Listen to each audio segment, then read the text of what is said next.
വരച്ച പടങ്ങളാണ്. ഞാൻ വരച്ച നറൂട്ടോ, ഇറ്റാച്ചി, ഇവിടെ ഞാൻ വരച്ചില്ല. ഇതാണ് മിനാറ്റോ, ഇത് മാതറ, ഇത് കാക്കാഷി, സാസ്കെ, ഇത് നറൂട്ടോ, സാസ്കെ, സാക്കുറ, ഇത് ഒബീറ്റോ, ഇവനെ എപ്പോൾ അടുത്തത് റോക്ലി. ഞാൻ ബോറുകുട്ടിയുടെ പകുതിയാണ്. ഇതാണ് ഗോജോ.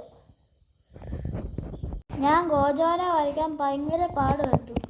അപ്പോഴാണ് അനിയൻ്റെ കൂട്ടുകാരൻ ഇത് കൊണ്ടുവന്നത്. എനിക്കിത് ഇഷ്ടപ്പെട്ടെങ്കിൽ ലൈക്ക് ചെയ്യൂ, സബ്സ്ക്രൈബ് ചെയ്യൂ. അടുത്ത ഞാൻ ഏത് വരയ്ക്കണമെന്ന് കമൻറ്റ് ചെയ്യൂ.